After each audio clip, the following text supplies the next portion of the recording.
केंद्रीय कापूस संशोधन संस्था कापसाच्या वेगवेगळ्या प्रजाती आणि वाणांबद्दल संशोधन करत असतं आणि गेल्या अनेक वर्षांच्या संशोधनानंतर केंद्रीय कापूस संशोधन संस्थेनं एक रंगीत कापसाचा वाण जो आहे तो विकसित केलेला आहे। दृश्यांमध्ये तुम्ही पाहू शकता की हा तपकिरी रंगाचा वैदेही नावाचा कापसाचा वाण आहे आणि तपकिरी रंगाचा हा जो कापसाचा वाण जो आहे तो सर्वच जे काही टेस्ट आहेत त्याच्यामध्ये यशस्वी ठरलेला आहे। त्यामुळे आता याचे वाण निश्चित करून त्या संदर्भातला नोटिफिकेशन काढून आता हे जे संपूर्ण तपकिरी रंगाचे कापसाचे वाण आहे ते शेतकऱ्यांना उत्पादनासाठी दिले जाणार आहे।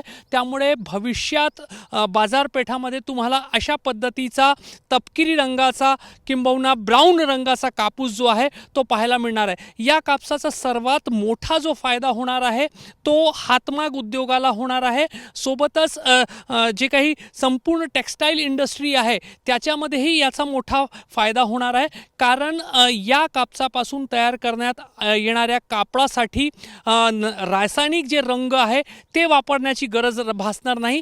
तपकिरी रंग किंबहुना थोडा डार्क रंगाचा जो ब्राऊन रंग जो आहे तो कापडाला नैसर्गिकरित्या या कापसाच्या माध्यमातून देता येणार आहे। त्यामुळे कापडाला रंग देताना जे काही रसायन वापरले जातात त्याच्यामध्ये मोठ्या प्रमाणावर पाण्याचा वापर केला जातो, पाण्याचा अपव्यय होतो आणि सोबतच जलप्रदूषणही होतो। त्या सर्व समस्यांवरचा उपाय या रंगीत कापसाच्या माध्यमातून होऊ शकणार आहे। सर्वात महत्त्वाची बाब म्हणजे हा कापसाचा सरळ वाण आहे, हा हायब्रिड नाही। त्यामुळे याचे जे बियाणे आहेत, एखाद्या शेतकऱ्याने आपल्या शेतामध्ये पहिल्यांदा याची लागवड केली तर याचे बियाणे तो पुढेही वापरू शकेल, इतर शेतकऱ्यांनाही देऊ शकेल। दरवर्षी नवीन बियाणे वापरण्याची गरज भासणार नाही आणि सोबतच हा जेनेटिकली मॉडिफाईड बियाणं नाही, याच्यामध्ये कुठलीही बाहेरील भेसळ जी आहे ती वैज्ञानिकांनी केलेली नाही। त्यामुळे भारतीय शेती पद्धतीसाठी हा वाण जो आहे वैदेही नावाचा जो कापसाचा तपकिरी रंगाच्या कापसाचा वाण आहे तो अत्यंत उपयोगी ठरण्याची शक्यता आहे। आणि सर्वात आणखी शेतकऱ्यांसाठीची महत्त्वाची बाब म्हणजे आणि जे ग्राहक जे आजच्या काळामध्ये विविध खाद्यपदार्थांसाठी जैविक पद्धतीने जे काही खाद्यपदार्थ उगवले जातात त्यांची डिमांड, त्याची मागणी जी आहे ती वाढत आहे आणि कापसाचा हा जो वाण आहे तो त्या श्रेणीमध्येच येतो। पूर्णपणे जैविक पद्धतीने याचा उत्पादन जो आहे तो केला जात आहे। सध्या आम्ही नागपूरच्या केंद्रीय कापूस संशोधन संस्थेच्या या शेतावर आहोत आणि या ठिकाणी कापसाचा हा वैदेही वाण जो आहे तपकिरी रंगाचा तो उगवलेला आपल्याला पाहायला मिळत आहे। गेले अनेक महिने या केंद्राच्या माध्यमातून मध्य भारत आणि दक्षिण भारतातल्या काही निवडक शेतकऱ्यांच्या शेतावरही याचं उत्पादन घेण्यात आलेलं आहे आणि सर्व टेस्टमध्ये हा जो वाण आहे तो यशस्वी ठरल्यामुळे लवकरच शेतकऱ्यांच्या हाती हा वाण सोपवला जाणार आहे। कॅमेरामॅन अतुल हिरडेसह रजत वशिष्ठ, ABP माझा, नागपूर।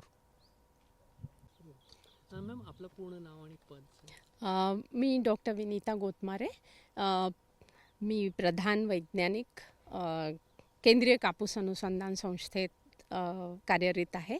मॅडम, हे जे अनेक वर्षांची आपली जी मेहनत आहे खास करून तपकिरी कापसाबद्दलची ती आता यशस्वीतेच्या मार्गावर असं म्हणता येईल का? वाण त्याचा विकसित झालेला आहे का आणि आता हे शेतकऱ्यांसाठी उपलब्ध करून देण्याची स्थिती निर्माण झाली आहे? तपकिरी रंगाच्या कपाशीचे वाण निर्मित झालेले आहेत आणि ते विकसित होऊन शेतकऱ्यांपर्यंत आम्ही काही प्रयोग घेतलेले आहेत आणि हे आपल्या मध्य महाराष्ट्र आणि दक्षिण भागासाठी काही 4 वाण विकसित झाले आहेत। त्यातले 3 वाण जे आहेत ते गडद तपकिरी रंगाचे आहेत आणि एक जे वाण आहे ते आहे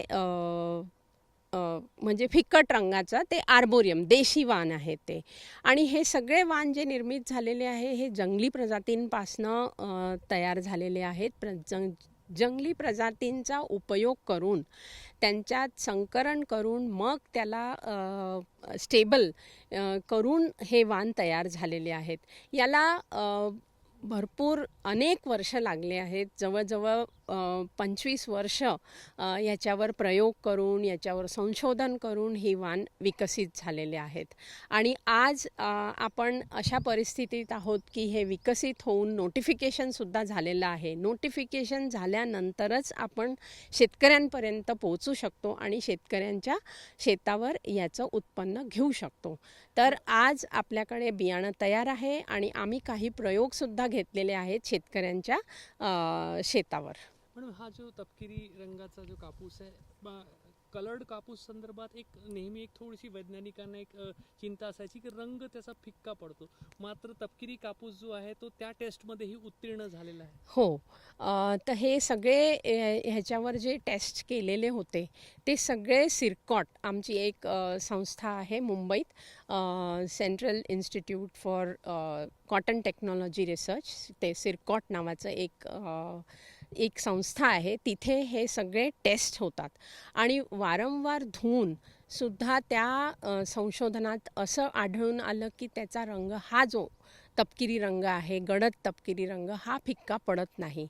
आणि या वाणाचं चा कापूस गोपुरी आपल्या सेवाग्रामला जे गोपुरी आहे त्यांच्याकडे ते आमच्याकडनं पूर्ण कापूस नेतात आणि त्यापासनं तयार केलेले व्हॅल्यू ॲडेड प्रॉडक्ट्स ज्याला आपण म्हणतो, की ज्याला फुल सर्कल आम्ही कंप्लीट केलं आहे. म्हणजे संशोधनातनं नवीन वाण तयार करण्यापासून त्याच्यावर टेस्ट करून, सगळे त्याचे प्रॉपर्टीज टेस्ट करून, त्याचे वैशिष्ट्य पाहून आणि धागा निर्मितीपासून तर कापड निर्मितीपर्यंत आणि त्यापासनं तयार झालेले जॅकेट आणि शॉल हे सुद्धा आज गोपुरीकडनं आम्ही करून घेतो.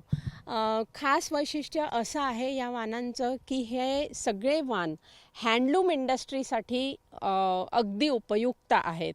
हँडलूम इंडस्ट्री आणि गोपुरी, खादी ग्रामोद्योग हे सगळे आमच्या मदतीला आले आणि त्यांनी हे कापड तयार करून यापासनं काही वस्त्रसुद्धा तयार केलेले आहेत आणि ते वस्त्र आज त्यांच्याकडे अतिशय डिमांडिंग आहेत. म्हणजे खूप मागणी आहे, परंतु आम्ही पूर्णपणे त्यांची मागणी पूर्ण करू शकत नाही.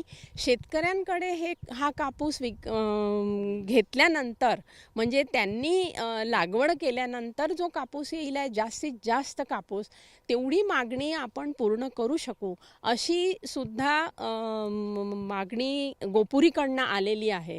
तर त्याच्यामुळे आमच्याकडे सीड प्रोडक्शन आणि त्यापुढे सुद्धा कार्य करण्याचं सगळी पूर्ण सिस्टम तयार आहे. पण एक अखेरचा प्रश्न, तपकिरी कापूस, हिरव्या रंगाचा कापूस, आता आपण एवढ्या वर्षाचे अनुभवी आहात, पुढे आणखी भविष्यात येणाऱ्या काही काळांमध्ये किंवा एक दशकभरानंतर आणखी कुठल्या रंगाचा कापूस आलेला असेल असा आज अंदाज आपण व्यक्त करू शकतो? नक्कीच अंदाज करू शकतो, अंदाज घेऊ शकतो आपण.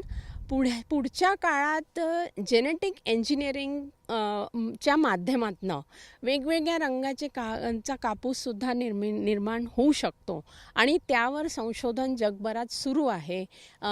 ही बातमीसुद्धा महत्त्वाची आहे. परंतु हे जे वाण आहे, आपण विकसित केलेले वाण, यातलं एक सगळ्यात महत्त्वाचं वैशिष्ट्य म्हणजे ह्या सगळे वाण जे आहेत जंगली प्रजातींचा उपयोग करून झालेला असल्यामुळे त्याच्यात कुठलंही दुसरं जीन इंट्रोड्यूस केलेलं नाही. ते नॉन GMO आहे, नॉन BT आहे, म्हणजे BT नाही यात. बाहेरचं कुठलंच इतर ऑर्गॅनिझम्समधले जीन्स आलेले नाही आणि सरळ वाण आहेत. हे हायब्रिड नाही, सरळ वाण. हायब्रिडची एक म्हणजे प्रॉब्लेम असा असतो की दरवर्षी नवीन बियाणं घ्यावं लागतं. ह्या वाणांमध्ये हे सरळ वाण असल्यामुळे हे बियाणं आपल्याला 5-6 वर्ष शेतकरी वापरू शकतात. वारंवार त्यांना नवीन बियाणं घ्यायची गरज पडत नाही. तर हा सगळ्यात मोठा फायदा आहे. आज आपण बघतो BT कपाशीची लागवड करताना शेतकऱ्यांना इतकं महागडं बियाणं घ्यावं लागतं आणि ते हायब्रिड दरवर्षी तयार झाल्यानंतर नवीनच बियाणं घ्यावं लागतं. यात असं नाही. सरळ वाण असल्यामुळे हे बियाणं आपण आपले शेतकरी वापरू शकतात 5-6 वर्ष आणि आपल्याच शेतावर त्याची उगवण करून ते मल्टिप्लाय करून आपल्या जवळपासच्या शेतकऱ्यांना सुद्धा देऊ शकतो. एबीपी माझा, उघडा डोळे बघा नीट.